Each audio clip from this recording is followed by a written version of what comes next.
démocratique du Congo reste dominé par cette question de la destitution de Modeste Bati Lukwebo après sa déclaration ou sa sortie médiatique sur les différents sujets qui défraient la chronique en République démocratique du Congo, notamment liés sur les changements ou la révision de la constitution. Modeste Bati Lukwebo, après sa sortie médiatique, a été désavoué par ses collègues sénateurs. La question que l'on doit se poser ici de toutes nos lèvres est celle de savoir pourquoi cet état des choses et pourquoi la révision ou les changements de la Constitution suscitent beaucoup d'encre et de salive en République démocratique du Congo. Et cette démarche initiée par le chef de l'État pour assurer une meilleure adéquation de certaines vertus constitutionnelles, les changements de la Constitution en République démocratique du Congo et la sortie de Modeste Bati Lukwebo, peut-on parler d'une révolution des palais ou d'une prise de conscience politique indispensable? La Constitution doit être changée ou pas? Félix Tshisekedi a-t-il un mandat ou une mission? Tentative de réponse dans cette émission kiosque avec nos invités. Monsieur Gandu, salut. Salut. Salut à toi également et à toute l'équipe de kiosque et puis de Ralik Radio. Salut à toute l'équipe de direction et l'équipe technique de CCTV. Sans oublier qu'on est toujours dans le mois de la femme et je salue toutes les femmes qui nous regardent à travers le monde, à commencer par la République démocratique du Congo. Je salue aussi, pour finir, mon co-débatteur, Ousmane. Et puis voilà. Très bien. Ousmane Podokaba, salut. Salut monsieur Eddy. Je salue aussi le Gandhi. Il est encore là. C'est bien qui a toujours dans l'intelligence. Ses idées ont toujours été des idées très lucides. Alors je voudrais aussi, comment le dire, aborder aussi la problématique liée aux réhabilitations de routes.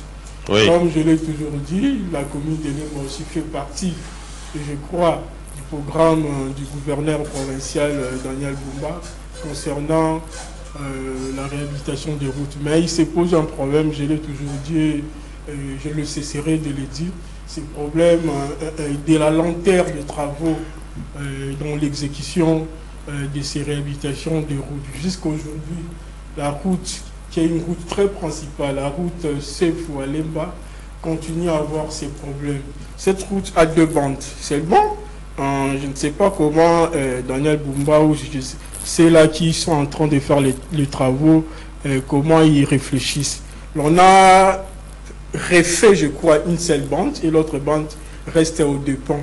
Et je ne sais pas qu'est-ce qui se passe. S'il y a eu des problèmes de moyens, en tout cas, le gouverneur doit communiquer parce que ça doit faire aujourd'hui plus de 3 ou 4, même plus de 8 semaines où cette route reste toujours dans cet état de délabrement.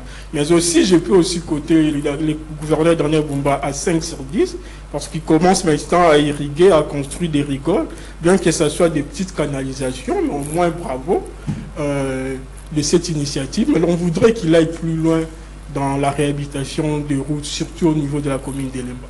Très bien. Monsieur Gandhi? Oui. Je commence ce premier tour de table avec vous.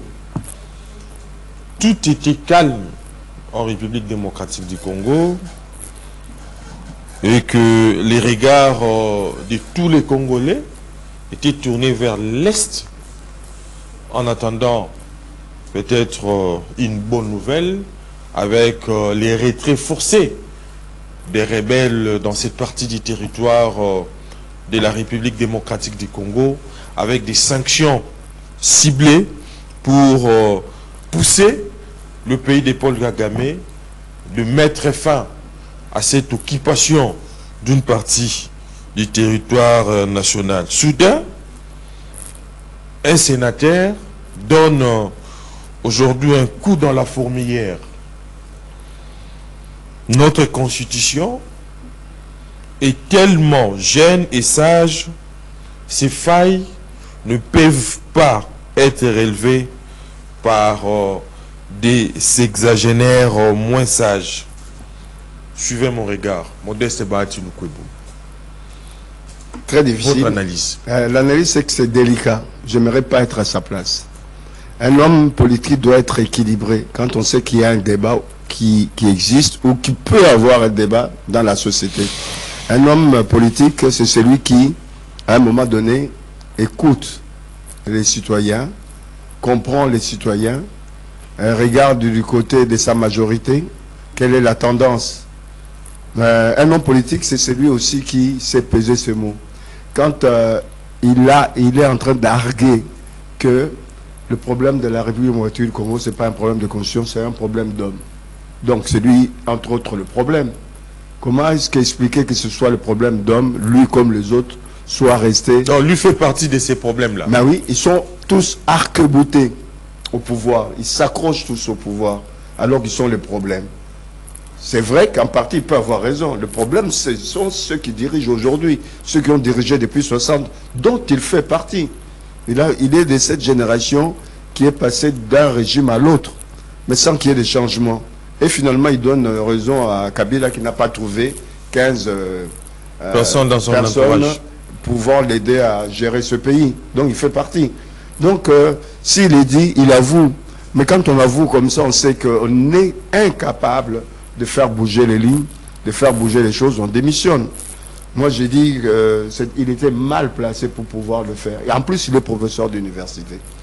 Professeur d'université, la plupart d'entre eux, ils ont leur doctorat, et heureusement pas tous, à distance. C'est-à-dire pas le cours par correspondance, comme on dit, le cours en ligne. Ils obtiennent leur doctorat en ligne. C'est pas comme ceux qui font des recherches sur le terrain, qui obtiennent leur diplôme, qui publient. Combien de livres ce monsieur a publié? Je sais pas, vous faites partie du Parlement. Combien de livres Bahati a publié? Combien d'articles de presse Bahati a publié ici ou à l'étranger? Mais il est prof. Il y a des gens qui ont des compétences, qui ont déjà des publications, mais qu'on ne peut pas prendre comme professeur, puisqu'ils n'ont pas le doctorat. Alors que le doctorat, ce n'est pas le doctorat qui donne la légitimité d'être professeur. Ailleurs, il faut l'agrégation. Ailleurs, au-delà de l'agrégation de doctorat, on peut prendre quelqu'un qui est du métier dans un domaine ou un autre, qui a une pratique, une expérience, une expertise. On peut accepter que cette personne soit professeur d'université. Ici, nous avons des professeurs d'université, souvent, ils ont leur doctorat pendant qu'ils sont ministres. Est-ce qu'on peut prendre ça au sérieux? Ils peuvent avoir le temps et à la fois de faire des recherches et d'obtenir leur diplôme et à la fois de bien gérer leur administration, c'est leur ministère. Je m'interroge. C'est-à-dire, le problème, il a jeté le pavé dans la mare. Oui. Il y aura des éclaboussures un peu partout. On verra. Mais venir d'un opposant, cette sortie serait passée inaperçue. Pourquoi a-t-elle créé aujourd'hui une onde de choc? Parce que son notaire est de la majorité. Alors que son président a eu déjà à se prononcer quant à ça. Oui. Mais pourquoi Bahati Lukwebo s'est tapé le luxe d'aborder encore une fois de plus cette question, cette fois-ci, contraire aux desiderata de la majorité dont il fait partie? Il cherche la guerre. Tu étais avec moi au Congrès. Moi, j'étais invité le jour même, à 2 heures près, avant le démarrage du Congrès. Il y a une phrase qui a été prononcée là-bas, à l'Union sacrée. Oui. Un mot-clé, c'était quoi? La loyauté au président de la République. Par rapport à ta question, aujourd'hui, Bahati, on peut dire qu'il n'est pas loyal au président de la République. Il n'est pas loyal aux principes dictés par l'Union sacrée. Mais la loyauté n'exclut pas le débat au sein de la majorité. Mais le débat, il faut que ce soit un débat ouvert. Mais là, il est parti loin du débat. Jusqu'à dire que l'homme congolais, tout le monde sait que l'homme congolais est à la base. Dans cette constitution, pour les gens qui sont lucides, on ne peut pas exclure son analyse en disant que ce n'est pas le texte. Mais moi, j'ai dit qu'il a manqué de nuances.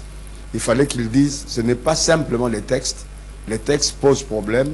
Les textes peuvent être modifiés, voire même changés. Mais il faut aussi changer l'homme congolais. Sa façon de voir, sa façon de faire. Oui, il fallait nuancer puisque il y a à boire et à manger dans cette histoire, dans ce débat. Et les uns sont pour maintenir la constitution actuelle. Les autres sont pour modifier ou changer.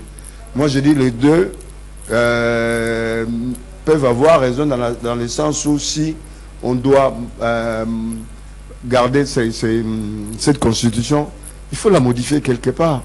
Changer quelques articles qui posent problème. Ceux qui veulent le changement, ils peuvent aller ou la modification ou le changement du tout et expliquer au peuple les conséquences qu'il y a de garder cette constitution. En regardant d'abord le contexte dans lequel cette constitution a été mise en place. Elle a été mise en place dans un contexte des sorties des rébellions ici ou là. Il a fallu contenter tous les groupes, les différents groupes.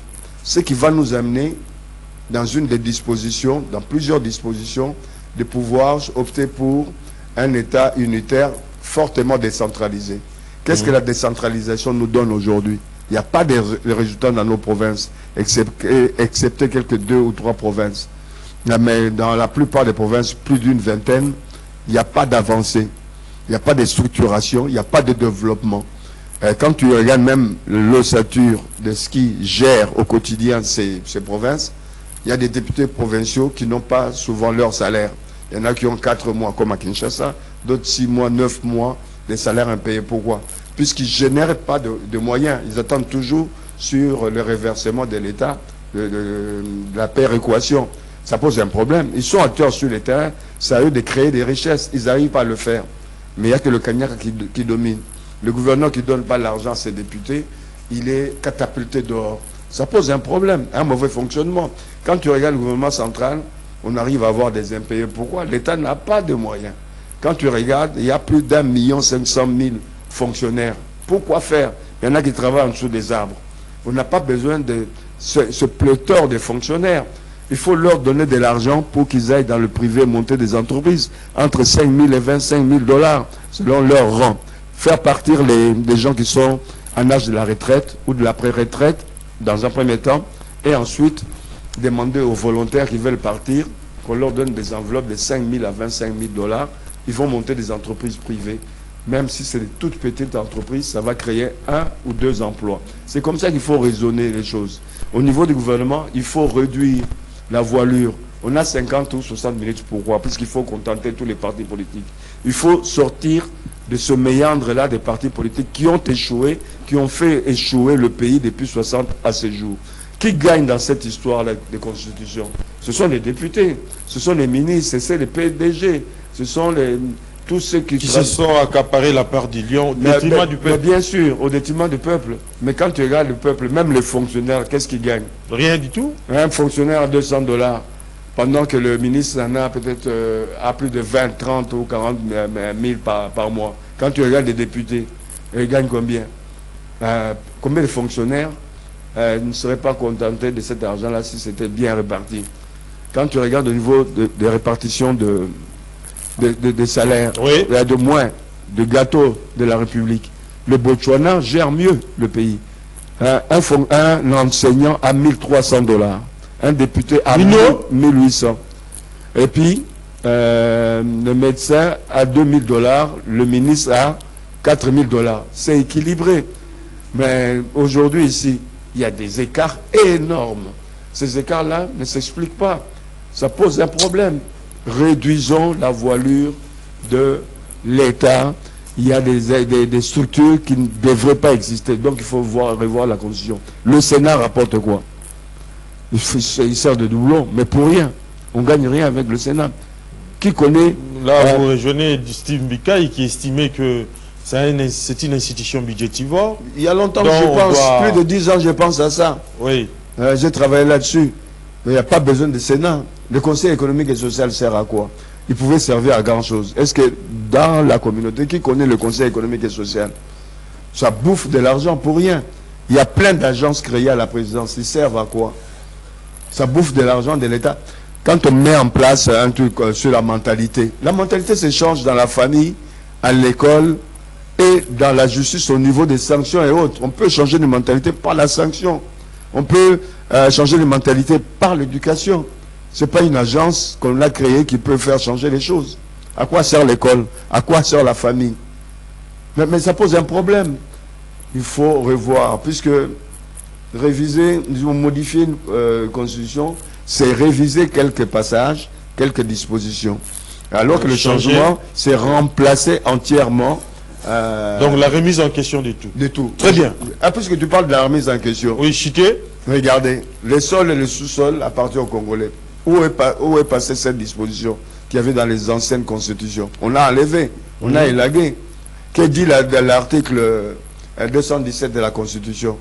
Qu'on peut céder une partie de notre territoire pour le bien de la communauté africaine sous-régionale ou régionale. Ça pose un problème. Il y a des choses qu'il faut voir et revoir.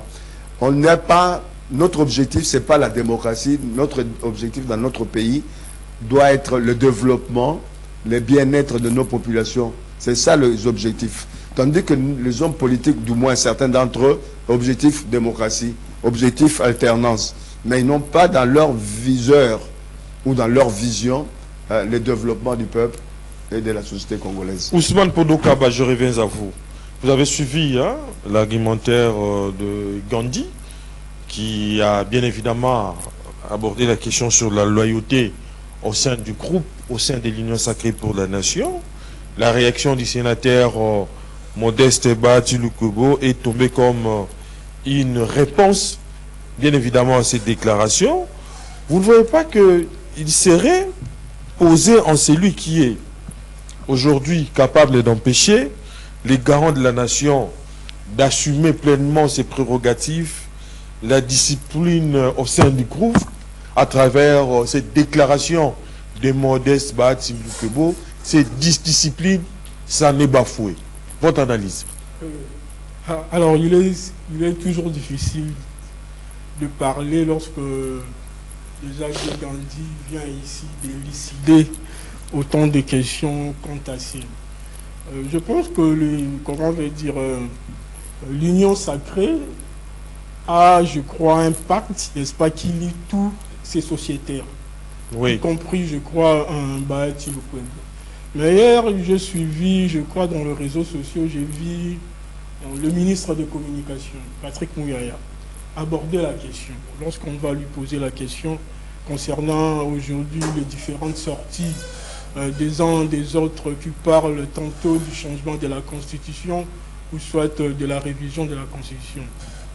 Patrick Mouyaya, comme ministre des Communications, en tout cas, j'ai aimé les narratifs, j'ai aimé la manière dont il a abordé la question. Il va dire que tout ça, ça rentre dans le compte de la démocratie. Nous sommes un État démocratique où la liberté de l'expression est garantie par tout le monde.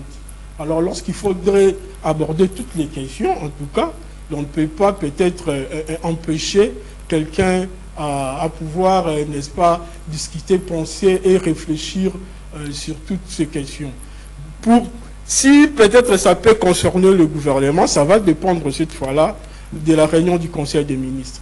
Et nous savons fort bien que dans la réunion du Conseil des ministres, c'est le président de la République qui tient la police de débat. Si cette question a été abordée au niveau du Conseil des ministres, cette fois-là, on pourrait dire que voilà, le gouvernement a pris une décision quant à peut-être au changement de la Constitution ou à la révision de la Constitution. Nous ne sommes pas encore dans ces cas de figure. Oui. Ça, c'est, comment je vais dire, ce que le ministre des Communications avait dit. Maintenant, est-ce que le professeur Bahati aurait tort ou raison de pouvoir aborder la question liée au changement de la Constitution? En ce moment-là, je ne pense pas que peut-être il aurait forcément tort, si je m'en tiens aux propos du ministre de la Communication, Patrick Mouyaya.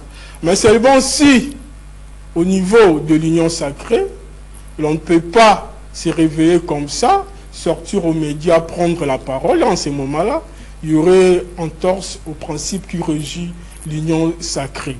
Et on voit maintenant les conséquences qui arrivent, parce que il semblerait qu'il ait désavoué dans sa plateforme politique, l'AFDCA. Parce que l'AFDCA, c'est une plateforme politique qui a plusieurs partis politiques à l'intérieur. Et j'ai même entendu aussi le bureau du Sénat, comment il s'est distancé des propos du professeur Bahati Lukwebo. Maintenant, la conséquence serait quoi? Oui. Est-ce que Bahati Lukwebo va être exclu de l'Union sacrée? Est-ce qu'il va être chassé de l'Union sacrée? Parce que aussi là, on attend la rentrée parlementaire qui va avoir lieu bientôt. Là, le 15. Le 15, mais oui. Ça va être le 16 parce que le 15, ça sera un dimanche. Est-ce que l'Union sacrée dans son ensemble va pouvoir exclure Bahati Lukwebo? Parce que Bahati Lukwebo va en phase, je crois, des dispositions qui régissent cette plateforme. On se pose des questions et peut-être la suite va peut-être nous révéler qu'est-ce qui va se passer. L'ABDCA étant une plateforme, nous avons vu certains membres de l'ABDCA désavouer le professeur Bahati. C'est pourquoi j'aime toujours la culture politique du président Jean-Pierre Bemba Gombo, le président du mouvement de libération du Congo. Si c'était au MLC, ces choses ne seraient pas passées. Parce que le MLC a son groupe parlementaire. Oui. Je crois le groupe parlementaire du MLC et comprend le MLC peut-être aussi avec comment l'autre partie là j'ai oublié. C'est allé APA. APA. Oui. Oui. Donc c'est une structure très disciplinée. Oui. Où lorsque l'on voudrait prendre la parole, l'on doit obéir, n'est-ce pas, au principe, n'est-ce pas, qui régit de la hiérarchie et au principe qui régit la plateforme ou bien le parti. Donc j'aime Jean-Pierre Bemba pour cela. Je voudrais aussi peut-être ouvrir la parenthèse pour parler un peu du président Jean-Pierre Bemba Gombo.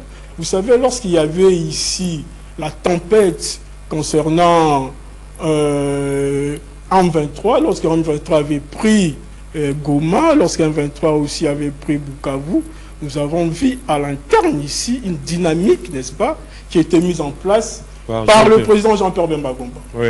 Et c'est important de le dire parce que Jean-Pierre Bemba avait bravé la peur. Il était allé même à Maniema. La Maniema était une zone rouge. Et nous avons vu Jean-Pierre Bemba aller là-bas pour, n'est-ce pas, mobiliser, demander aux jeunes de pouvoir s'enrôler. Mais Bahati Lukwebo et son AFDC n'a pipé mot. Ça pourrait être son fief naturel, les Maniema, les Kivu, là où il y a la guerre, mais nous n'avons jamais entendu Bahati Lukwebo dire un mot quant à ça. Donc j'ai apprécié cette politique du président Jean-Pierre Bemba Gombo. Lorsqu'il était même au niveau de la Grande Orientale, je l'ai vu au Bazoueli. Moi, je suis d'Ibazoueli, je suis beau à d'Ibazoueli.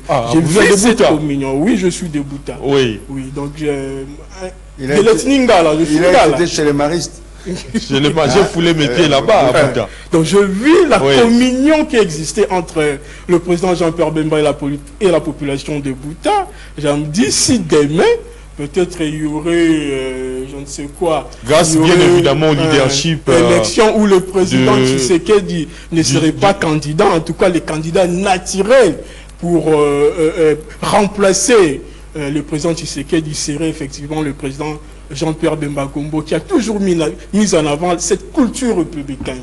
Mais Bouta, il y a quelqu'un qui détient le leadership de la population là-bas. C'est l'honorable général Boulet. Ah, l'honorable général Boulet. Je ferai un effort d'entrer en contact avec l'honorable général Boulet pour dire que je suis plus populaire que lui là-bas. Que tout le monde. Il y en a pour lui dire que je suis son fils, je suis son petit-fils, donc je suis le fils du terroir en Dibazouele. Je crois, lorsque l'on doit, comment je vais dire, parler de ces changements de constitution, bien de la révision des constitutions, je pense que tous les deux concepts, ou bien toutes les deux initiatives sont, pour moi, légales, du point de vue de la loi. Oui. Parce que lorsqu'on aborde le problème de la révision de la constitution, on dit que l'on peut toucher tous les articles. Par là. Modeste Bahati Lukwebo a-t-il tort ou raison d'aborder cette question? Pour ça, de la majorité, bien que cela n'a pas rencontré la désidérata de son groupe. En allant outre le principe de l'union sacrée, il aurait vraiment tort de pouvoir aborder cette question de cette façon-là. Mais ici, comme j'étais en train de dire tantôt ici, toutes les deux initiatives sont légales du point de vue de la loi. La révision, lorsque l'on parle de la révision, on touche tous les articles, sauf l'article 220. Parce que dans l'article 220, on parle du nombre de mandats du président de la République, la durée qui contient un mandat, et nous tous nous savons c'est 5 ans, et le nombre de mandats c'est 2 mandats. Mais lorsqu'on voudrait aborder la question du changement de la Constitution, comme le vieux Gandhi avait dit ici, l'on remplace une Constitution par une autre Constitution. Là même, on catapulte l'article 220. On ouvre la brèche de l'article 220. Est-ce que cette Constitution que nous avons prévoit qu'il y ait changement de la Constitution? Moi, je pourrais dire oui. Au travers de l'article 5 de la Constitution. Parce que l'article 5 de la Constitution stipule que seul le peuple a le pouvoir de pouvoir tout changer. Et c'est lui qui en détient le pouvoir. À travers l'élection, le ZIRN, à travers les suffrages qu'il donne à ceux qui dirigent la République. Mais cette fois-là, il va se poser un problème de finances. Parce que le changement, obligatoirement, passe par le référendum. Il faudra un référendum. Or, le référendum est presque similaire à l'élection. Oui, une consultation populaire. Une consultation populaire où l'on doit déposer le bulletin d'Alirn. Donc, c'est presque une élection. Et maintenant qu'il y a une partie du territoire qui est occupée, comment nous allons nous y prendre quant à ces? Et peut-être, est-ce que ça ne va pas ouvrir la brèche à Nanga de pouvoir se déclarer indépendant de pas, comment je vais dire, dans toutes ces parties qu'il occupe? Est-ce que Nanga ne pourrait pas aussi initier un référendum pour demander l'autodétermination du peuple de l'Est? Donc ici, il faudra réfléchir et voir comment peut-être nous pouvons nous y atteler. J'ai aimé le narratif du ministre de la Communication qui dit que pour le moment, la République entend recouvrer l'intégrité territoriale, en ce y compris tous les territoires qui sont occupés par Nanga. Donc c'est possible, mais peut-être, je pense que le moment peut-être serait malvenu de pouvoir en parler, d'aborder. Je ne pense pas que le président de la République aussi va vouloir que l'on initie le changement de la Constitution pendant que ça va donner, comment je vais dire, du poil de la bête à Nanga de pouvoir aussi créer et déclarer Est comme étant un État indépendant. Très bien. Mais c'est comme dit, je reviens à vous. Modeste Baassi, ancien président du Sénat, caresse depuis des luxes, je dirais même une ambition présidentielle, heurtée bien évidemment à l'époque aussi par Joseph Kabila, qui n'a pas pu lui donner cette occasion. Avec l'avènement de Félix Antoine Tshisekedi Tshilombo, Modeste Baassi prévoyait toujours la présidence du Sénat, qui lui a été refusée à l'époque par Joseph Kabila dans la coalition FCC Cash.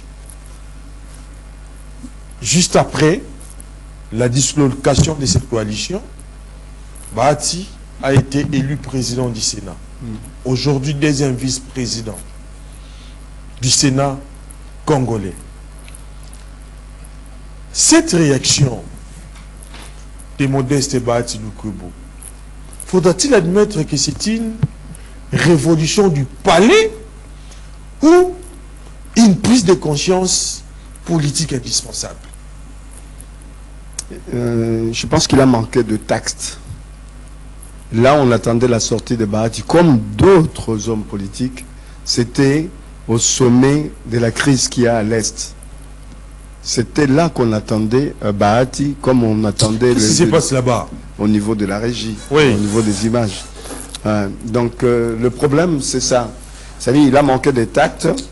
Au moment où on attendait des sorties médiatiques des hommes politiques congolais, notamment de Baassi, ils se sont confinés Oui. Ils n'ont pas dit un mot, ils ne respiraient même pas. Ils faisaient en sorte qu'on n'attende même pas leur respiration. Mais maintenant que on commence à avoir une certaine embellie, c'est-à-dire, Bahati s'est retrouvé dans une double situation. Soit composé avec la rébellion, puisqu'à un moment donné, les gens avaient tendance à croire que la rébellion allait avoir le vent en poupe et d'une manière ou d'une autre éliminer le président de la République, même physiquement. Bahati s'est préparé à éventuellement de recomposer ou se composer avec ceux-là, on peut supposer. Mais aujourd'hui, il sait que s'il reste bouche bée, vu qu'il était président, ben maintenant il se retrouve comme deuxième vice-président, il est au bord du précipice. Il a peur peut-être qu'on puisse le jeter de l'autre côté, dans l'inconnu. Alors il s'est dit, il joue un jeu, ça passe ou ça casse. Donc en se disant, ce qu'il dira, beaucoup pensent comme lui, même à l'Union sacrée. Même ceux qui sont en train de le fustiger là, mais ils pensent comme lui. Et lui quand même a pris le courage. Il a pris le courage, mais il mourra tout seul. Il a pris le courage, il mourra tout seul. La preuve en est que Kamere s'est positionné. Surtout qu'il y a une bataille pour le Sud Kivu. Oui. Automatiquement, ça fait renaître le président de l'UNC, Kamere, et qui commence à être inaudible. Mais tout le monde saisit l'occasion pour se faire voir, pour paraître le candidat qu'il faut pour le Sud Kivu, ou le candidat ministrable, etc. Donc il y a un combat pour le positionnement, pour le prochain gouvernement qui va arriver. Tous se sont convaincus qu'il y aura plus 50 ou 60 ministres. Il y en aura 20, si on exagère 30. Donc ils veulent être positionnés, même dans le peu des membres du gouvernement qui soient là. Ils veulent se positionner aussi en tant que chef de file. Ils oublient que l'Union sacrée a décidé que l'Union sacrée, c'est une union. On peut prendre n'importe qui dans l'Union, faire de lui ministre ou PDG, etc. Il représente les autres membres de l'Union sacrée. Il y aura un combat intestin dans les mois qui suivent, dans les semaines et les mois qui suivent pour leur positionnement. Donc, je pense que les dés sont déjà pipés là-dessus. Mais à notre humble avis, Modeste Bahati Lukwebo, président de la FDC, a les droits aussi de viser les fauteuils présidentiels. Seulement, il saurait toujours vouloir, bien évidemment, garder le beurre et l'argent du beurre. Ouais. Mais amasser les avantages aujourd'hui au sein de la majorité dans la même famille politique jusqu'à la veille des élections. Vous ne voyez pas que cette captation des bénéfices ne lui permet pas de se bien préparer pour les joutes électoraux qui se profilent à l'horizon? C'est à 2 ou 3 niveaux, puisqu'ils veulent être candidats dans tous les secteurs, être députés, être sénateurs, être même, si possible, élus maire de leur ville. Ils veulent tout contrôler, puisque quand ils sont élus plusieurs fois, un peu partout, qui ils mettent? Quand lui garde le poste de ministre, au niveau de l'Assemblée ou alors du Sénat, ils mettent leurs femmes, leurs fils, etc. Mais ça pose aussi des problèmes, ça crée aussi des frustrations. Et ils ne voient pas ça. Beaucoup de gens n'aiment plus Bahati par rapport au fait que Bahati est d'abord famille. Oui. Quand il s'agit de la distribution ou de la répartition des postes, c'est d'abord sa famille. C'est d'abord Bukavu. Ses enfants. Ses enfants d'abord, même Bukavu là sa famille. Oui. C'est proche de Bukavu. Les gens sont écœurés. L'occasion faisant le larron, oui. Je pense que tout le monde profitera pour pouvoir l'étouffer une fois pour toutes et laisser la place à d'autres personnes, tu vois, qui sont larges, qui sont des républicains, qui sont pour la République. Donc il est caractérisé par le tribalisme. Oui. D'abord famille, et en plus après tribal, etc. Ça ne passera pas. Et puis même côté tribal, il y a des gens qui remettent déjà en cause sa congolité, qui disent, quand tu regardes la biographie de Bahati, il est né en 56 au Sud Kivu, patata, il a fait des études, on parle de son université là, Mais pourquoi être fertile jusqu'à ce niveau? Quand on gratte... Vous voulez dire qu'il est rwandais? Non, rwandais. Non, mais c'est les gens qui se posent des questions. Oui. D'ailleurs, il ne peut pas être rwandais, il peut être du Burundi. Burundi. C'est ce que les gens disent. Ah bon? Non, quand on gratte dans sa biographie, on ne connaît ni le nom de son père, ni le nom de sa mère, ni de ses frères, ni des frères peut-être, ni le père, ni la mère. Ça pose problème à certains Congolais qui deviennent allergiques aux gens à triple, quadruple nationalité. On a des doubles nationalités ici. C'est pas là le problème. Chez nous, quand les gens ont double nationalité, on connaît leur père, on connaît leur mère ou leur grand-père ou même. Mais il y en a qui n'ont pas double nationalité officiellement. Mais quand on regarde, on gratte, on ne sait pas d'où ils viennent puisqu'on ne voit pas des ramifications avec la lignée ou les lignées congolaises. Là n'est pas le problème. Mais politiquement, il joue mal, il devrait prendre sa retraite, écrire des bouquins qu'il n'a pas pu écrire. Maintenant qu'il est professeur, il se consacre à donner cours. Mais là où il donnera cours, il risque de se retrouver dans des amphithéâtres où les étudiants, quand ils rentrent pour donner cours, et ils sortent. Puisque les étudiants là vont se dire, M. Baat, tu vas nous enseigner quoi? L'économie? Ils ont été au gouvernement, on n'a pas vu ce qu'ils ont fait au niveau de l'économie. Qu'est-ce qu'ils ont fait de l'essentiel? Oui. Les gens vont sortir des cours en disant, là, passe-temps, mieux vaut qu'on aille lire les livres nous-mêmes que plutôt de perdre notre temps à suivre M. Bahati qui viendra là à s'ériger comme donneur de leçons alors qu'il était incapable d'assimiler des leçons d'économie. Très bien. Ousmane Podokaba, je reviens à vous. La réaction de Modeste Bahati Lukwebo a créé une onde de choc au sein de la majorité présidentielle, désavoué également par ses collègues du Sénat. Il est considéré aujourd'hui comme un opposant. Mais à 2 ans plutôt des joutes électorales, vous ne voyez pas que Modeste Bahati serait, ou soit l'idéal serait pour lui, de traverser à l'opposition officiellement pour préparer les esprits face aux élections qui se profilent à l'horizon. Mais cette façon de faire, cette façon de réagir, faudra-t-il admettre que il y a la démocratie au sein de l'Union sacrée? Faudra-t-il admettre aussi que Bahati Lukwebo est mal parti? C'est un épi aller, c'est-à-dire un mauvais départ pour lui. Votre analyse? Oui, effectivement, Bahati, c'est qu'on colle l'épithète de Maradona. Les Maradona... Il s'est dribblé, en fait. Gandhi vient de dire aussi qu'il est déjà en retraite, qu'il doit... comment je veux dire, rendre le tablier, laisser la place aux jeunes. Bahati, c'est le monsieur-là, le félin, l'opportuniste de tous les temps. Il a été avec Mobutu. Après Mobutu, on a vu, lorsque, à l'avènement de l'Afghel, comment Laurent Désiré Kabila l'avait mis en prison. Et Kabila va le plus loin pour lui demander de l'argent. Que vous avez travaillé avec le président Mobutu pendant 32 ans, vous avez quelque chose, vous devez mettre la main dans la poche pour le développement de la République démocratique du Congo. Et après Laurent Désiré Kabila, on voit encore Bahati autour du président Joseph Kabila. Et nous avons vu ce qu'il a fait au président Joseph Kabila. Certains disaient, oh, peut-être c'est ça la démocratie. Mais Bahati, c'est toujours cet homme qui est là pour, n'est-ce pas, ses propres intérêts.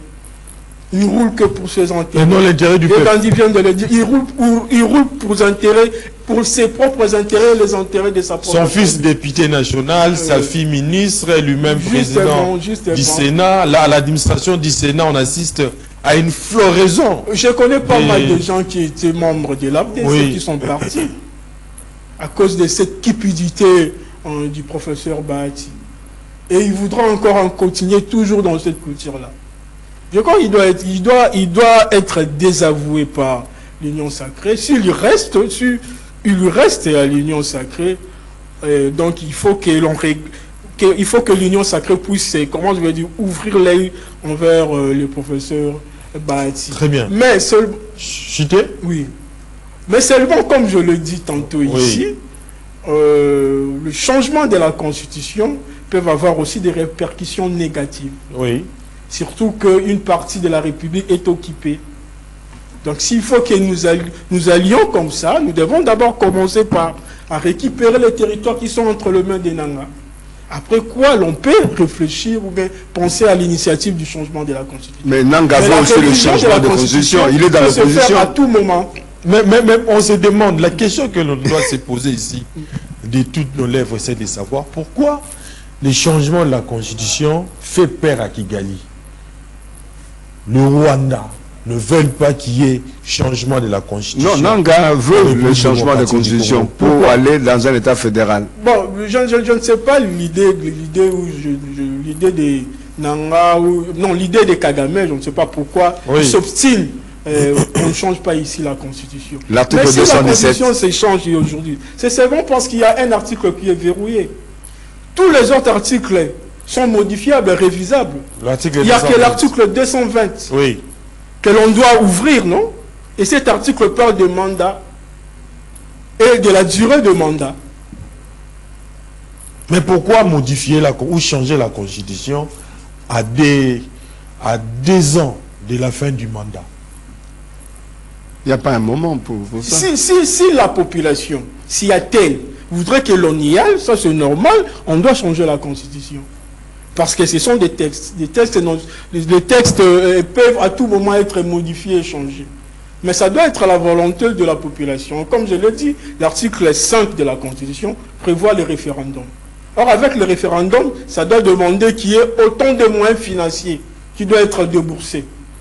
Maintenant que nous avons un problème ici des salaires des fonctionnaires qui connaissent aujourd'hui des retards de paye.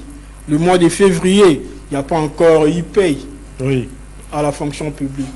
Alors, pourquoi prendre autant de moyens comme ça pour initier un référendum qui est similaire à l'élection ou que l'on y aille changer la Constitution?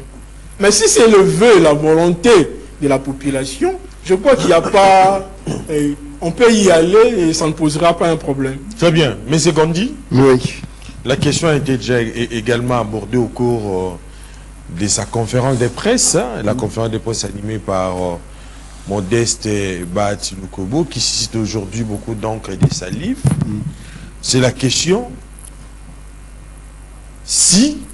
de savoir si plutôt Félix Antoine Tshisekedi Tshilombo a un mandat ou une mission. Moi, je ne vois pas de différence. Dans le mandat, il y a des missions à accomplir. Dans les missions, on a les missions puisqu'on a un mandat. Je ne sais pas pourquoi les Congolais aiment bien s'étriper sur le mot. C'est de la sémantique simplement. On a un mandat. Dans le mandat, on a des missions bien identifiées à accomplir pour pouvoir réussir son mandat. Et quand on a une mission, c'est au cours d'un mandat qu'on peut avoir des... Non, là n'est pas le débat. Le débat n'est pas là. Moi, je préfère encore prendre mon temps pour parler des faiblesses. D'abord, une question qui était posée à savoir pourquoi est-ce que Kagame ne veut pas qu'on change de constitution. Mais si vous lisez l'article 217, ça donne pouvoir à Kagame et aux autres Africains de pouvoir prendre une portion de notre territoire au nom de l'Afrique, de la région, sous-région de l'Afrique. Ils ne veulent pas que ce soit modifié. C'est à partir de l'article 217 que le Rwanda est rentré ici. Rappelez-vous des accords de l'Émirat. Donc, voilà la raison. Moi, je dis qu'il faut changer cette constitution, puisque moi, j'ai identifié 5 faiblesses. Je pense que les gens qui disent, identifient. Il y a d'abord l'ambiguïté du régime. Admettons aussi qu'on ait des élections en 2028, que Tshisekedi repasse président de la République, et que toujours en 2028, que l'opposition ait la majorité au niveau du Parlement. Vous ne voyez pas qu'on va se mettre en difficulté dans le même style de coalition qu'il y avait FCC-CACH, de cette cohabitation où le président de la République décide, le Premier ministre dit le contraire. Et on n'est pas dans un pays où on doit perdre du temps. On est dans un pays sous-développé. Le temps, c'est de l'argent, comme disent les Anglais, time is money. Mais il y a déjà ça, ce problème-là, l'ambiguïté du régime. La période de coalition ou de cohabitation nous a donné une leçon. Il ne faut pas qu'on revienne à ça. On a aussi adopté dans la constitution actuelle une décentralisation. Sur le plan de la théorie, c'est très bien que le peuple soit géré à partir de la base, c'est-à-dire de leur province, de leur territoire, sur le plan théorique. Mais on a vu les difficultés qu'il y a à appliquer sur le terrain la décentralisation. J'en ai évoqué au départ. Il y a aussi la faiblesse du contrôle institutionnel. Le Parlement, c'est le Sénat. Quand tu regardes très bien, ils servent à quoi? Pourquoi entretenir 500 députés qui ne foutent rien, excusez-moi du terme, excusez-moi du peu, avec un député par territoire et 50 autres députés pour la ville de Kinshasa, peut-être 5 cooptés, on aura le calcul d'à peu près 200-250 députés. C'est largement suffisant. Je trouve même que c'est trop 250 députés. Il faut réduire. Il faut réduire. En réduisant, on prend le plus actif. Chaque territoire envoie un député. Kinshasa envoie 50. Les 5 autres, on va voir le mode de désignation. Est-ce qu'on prendra les chefs coutumiers ou d'autres personnes? Je ne sais pas. On doit les réfléchir. Ils vont être cooptés. Oui. Ouais. Donc, si on est à 200, 250, ça va. Mais en réduisant toutefois leurs émoluments. Parce que si on ne réduit pas leurs émoluments, ça pose un problème. Leurs émoluments doivent être dans la fourchette entre 1 et 10. Si un enseignant touche $500, le député peut toucher $5 000. Oui. Mais pas au-delà. Des choses pareilles. Il y a aussi, la constitution est difficile à appliquer pour la bonne gouvernance. Oui. Regarde, quand on prend des gens qui viennent des côtés éparpillés des partis politiques, ça pose un problème. Ça pose un problème. On voit même certaines dispositions qui ne sont pas appliquées comme l'état de droit. L'État fait face à des moyens administratifs aussi limités. On a une administration, Ousmane l'a évoqué, on a une administration des fonctionnaires qui ne sont pas payés par moment pendant 1 mois, 2 mois, 3 mois. Pourquoi? Parce qu'on n'a pas assez de moyens. Il faut réduire non seulement cette administration pléthorique, on est à l'heure du numérique, à l'heure de l'intelligence artificielle. On peut, avec 700 fonctionnaires, bien administrer ce pays et fonctionner avec les communes. Au lieu que la décentralisation aille au niveau des gouvernements et autres, l'administration doit travailler avec toutes les communes de la République. Décentraliser un certain nombre des services de l'administration centrale vers des administrations communales. Là, on sera sur le terrain auprès des concitoyens. Changeons de chapitre. Ouais. Parlons cette fois-ci de cette question qui défraie aussi la chronique en République démocratique du Congo. C'est la visite du fils de l'ancien président rwandais Habyarimana en République démocratique du Congo. Ousmane Podokaba, j'ai commencé le deuxième tour de table avec vous en vous posant un certain nombre de questions. Aujourd'hui, le régime de Kagame s'insurge contre cette visite, bien évidemment, mais on se pose également la question de savoir combien des opposants du régime actuel, donc de la République démocratique du Congo, font des défilés à Kigali. Combien de rebelles ou terroristes congolais tiennent des réunions à Kigali, ou même ils sont protégés par les régimes de Kigali. Mais pourquoi la visite du fils de l'ancien président rwandais doit poser problème en République démocratique du Congo? Moi, je pense que aujourd'hui, la République démocratique du Congo doit pouvoir armer les FDLR, s'ils existent. Parce que cette guerre à laquelle nous sommes victimes, c'est justement une guerre de transposition. Le conflit des Hutus et des Tutsis qui a été transposé ici à Kinshasa, en République démocratique du Congo. Et à l'époque, je crois même le président Mobutu avait commencé à armer les Interahamwe pour que le mal qui est à Kigali puisse partir. Parce que si Kagame partait, je crois, la sous-région va enfin respirer. Kagame a des problèmes avec tout le monde. Vous avez vu ce qu'il est en train de faire à Kigali et à Bujumbura au Burundi. Il voudrait que le pouvoir burundais devienne le pouvoir des Tutsis. Pendant que les Tutsis et les Hutus coexistaient ensemble depuis bien longtemps, il n'y avait aucun problème. Et le Némilé, le problème, c'est toujours ce monsieur de Kagame.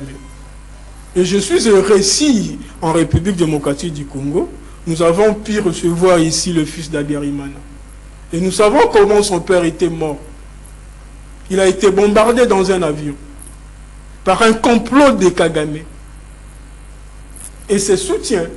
C'est pourquoi par moment, j'ai toujours, comment je vais dire, j'ai toujours émis des réserves quant au soutien américain vis-à-vis de la République démocratique du Congo.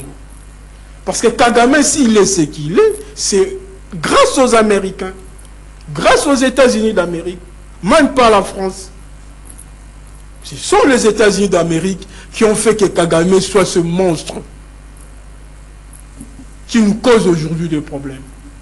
Donc si nous sommes capables, ici en République démocratique du Congo, j'encourage le président de la République si il a eu à recevoir le fils d'Abiyarimana. Si nous sommes ici capables, ici en République démocratique du Congo, de pouvoir créer la déstabilisation du pouvoir Kagame, en tout cas, moi, je serais d'accord de cette initiative-là. Très bien.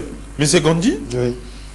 Kigali critique la présence d'individus liés en ancien régime rwandais en République démocratique du Congo. Pourtant, depuis plus de décennies, de nombreuses accusations documentées par des rapports internationaux évoquent l'existence des réseaux de soutien direct ou indirect à des groupes armés opérant à l'est de la République démocratique du Congo depuis le Rwanda et l'Ouganda. Votre analyse? C'est, je ne sais pas si c'est l'ambulance qu'on dit ou l'hôpital qui se fout de la charité, mais il y a un problème. Oui. Il doit bien se regarder le nombril pour comprendre les choses. On dirait qu'il ne comprend pas grand-chose. Combien de fois, je pense que tu l'as insinué, n'a-t-il pas hébergé les opposants au régime de Kinshasa? Même en ce moment. Kabila passe de temps en temps à Kigali. Nanga passe de temps en temps à Kigali et les autres. Moi, je pense que il pense que la RD Congo se sert de ces jeunes comme épouvantail pour faire peur. Non, ce n'est pas le Congo qui fait peur, qui cherche à faire peur. Ce sont ses collègues d'hier, ce sont ses patrons d'hier qui jouent à ce jeu-là. Abiyarimana était reçu aux États-Unis. Vous savez que les Américains, des fois, pour trouver des pièces de rechange, ils ne vont pas chercher loin. Ils cherchent aussi, des fois, dans la famille. Combien de pays n'ont pas pu avoir, comme successeur de leur père, les fils? Je pense que parmi les moyens que les Américains ont aujourd'hui pour faire fléchir Kigali, fléchir Kagame, c'est notamment ses opposants, parmi lesquels le fils d'Abiyarimana, qu'on a tué injustement. Donc voilà le problème. Mais il ne réfléchit pas. Donc si on veut suivre chaque fois, à chaque sortie de Kagame, on va perdre notre temps, le temps qu'on pouvait prendre pour réfléchir sur notre devenir et penser à ce monsieur-là. Pour moi, ce monsieur-là fait son temps. La page est déjà tournée. Il suffit simplement, ce qui manque aujourd'hui, c'est de réécrire une nouvelle histoire sur une nouvelle page. Kagame est fini, comme le président américain l'a dit. On n'a pas compris cette façon de voir et de dire les choses. Kagame n'est pas éternel. Mobutu qui était plus puissant que lui, Mobutu est parti. Kagame, qu'est-ce qu'il a de plus que Mobutu pour dire que lui, il est éternel? Mais c'est qu'on dit, dans ces contextes, vous ne voyez pas que plusieurs questions restent aujourd'hui sans réponse? Bien évidemment, pourquoi certains individus accusés de crimes graves, crimes imprescriptibles commis à l'est de la République démocratique du Congo, n'ont-ils jamais été extradés vers la justice congolaise, notamment la Tanzanie, la Zambie, l'Angola, mais également le Congo-Brazzaville, on y a déjà coopéré dans ce sens. Où est Kunda Batouaré qui a eu à commettre des exactions dans la partie est de la République démocratique du Congo? Est-ce qu'il a-t-il été inquiété face à cette réalité? Ne vous inquiétez pas, la justice a des fois un temps très long. Inspirons-nous de ce qui s'est passé en 40-45 entre l'Allemagne et les autres États européens, notamment la France principalement. Mais il y a des gens qui ont été interpellés par la justice il y a 10 ans, il y a 20 ans, alors qu'il y a plusieurs décennies que cette guerre est terminée. Nous avons d'habitude ici à Kinshasa d'être plus pressés que le temps. Donnons le temps au temps. Le temps de la justice n'est pas notre temps. Donc je pense qu'il y a lieu de s'apaisantir et d'aller de l'avant. Nous, réellement, ce qui doit nous préoccuper plus grand point, c'est la gouvernance. Pourquoi la gouvernance? La gouvernance, modifier la gouvernance, c'est nous prémunir des exactions futures. La nouvelle gouvernance doit privilégier la sécurité de la République, de nos frontières. Avoir une administration partout, dans les coins et recoins de la République. Quand je dis administration, c'est les fonctionnaires, c'est la police, c'est l'armée, c'est le service de renseignement. On doit s'identifier. Un autre élément de la sécurisation des Congolais du pays, c'est nous identifier entre nous. Savoir qui est Congolais, qui ne l'est pas. Cela passe par l'identification. On doit avoir la carte pas de nationalité, la carte d'identité congolaise. Oui. On doit passer par là, on doit se soucier beaucoup plus par ça que par les dires de Kagame. Kagame, pour moi, je considère que c'est l'homme du passé. Nous, on doit construire l'avenir de notre pays et de générations. En tout cas, la réalité sur le terrain dit le contraire. Ousmane Podokaba, je termine ce deuxième tour de table avec vous. Par ailleurs, l'utilisation systématique de l'étiquette FDLR dont vous avez évoqué pour qualifier toute voix critique ou toute figure associée à l'ancien régime rwandais soulève également des questions. Vous ne voyez pas que une telle approche risque aujourd'hui de transformer une catégorie sécuritaire réelle en outil politique de disqualification, ce qui complique toute tentative, bien évidemment, de débats historiques ou politiques sereines sur les événements tragiques du Rwanda en République démocratique du Congo. Votre analyse? Nous avons toujours un Kagame, permettez-moi le terme menteur, qui a toujours menti sur toute la ligne. Kagame, ce qu'il a fait après ce supposé génocide que les Tutsis auraient subi, c'est plus que ce génocide. Kagame a tué pendant 30 ans et il continue de tuer des gens. Si Kagame se sert de ce prétexte, soit pour dire que voilà, notre sécurité est menacée parce qu'il y a des FDLR à nos frontières du côté de la RDC, c'est un mensonge. Ce sont des propos fallacieux. Et moi, je voudrais demander au président de la République, humblement par respect, que le président de la République passe outre les consignes des États-Unis d'Amérique.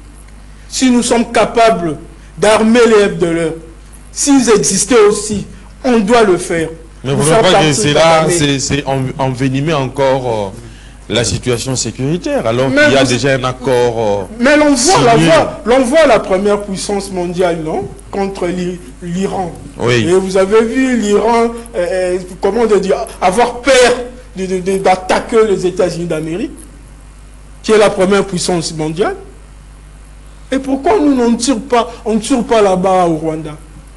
Pourquoi la guerre doit se faire ici en République démocratique du Congo, dans nos terres? Pendant que c'est une question rwandaise. Kagame ne veut pas faire le dialogue inter-rwandais que nous avons fait ici en 2001. Kagame refuse de coopérer avec les Hutus, avec ses opposants. Mais Kagame voudrait que la guerre soit ici. Pas seulement Kagame, mais l'ensemble de ses sponsors.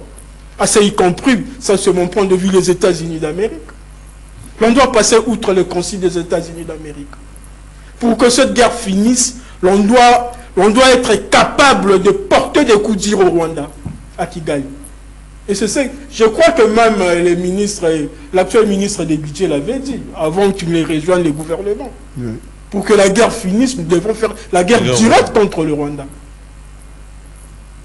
Et je crois que c'est ma façon de voir des choses. Je demande humblement au président de la République, s'il y a moyen, que l'on fasse une guerre directe contre le Rwanda. Oui, ça, on doit la faire. S'il y a moyen aussi d'armer, s'ils existaient, parce qu'encore on ne sait pas si ces FDLR existaient, s'ils existaient, qu'on arme les FDLR pour qu'ils retournent au Rwanda faire plier Kagame. Très bien. En tout cas, c'est la fin. Nous sommes arrivés pratiquement à la fin de votre magazine Kiosque. Je remercie Ousmane Podokaba, mais également M. Kondi d'avoir répondu à notre invitation. Je remercie l'ensemble de l'équipe technique composée de Georges Libengue, Doudou Montiri, Moro Djambé, qui encore, Bruno Nzinga, Alain Kabongo. Au nom de l'équipe technique et rédactionnelle du canal Congo Télévision, je vous dis donc merci d'avoir suivi Kiosque. Les prochains rendez-vous et donc puis pour les jeudis. Mais d'ici là, portez-vous bien et bonne suite des programmes sur Canal Congo Télévision.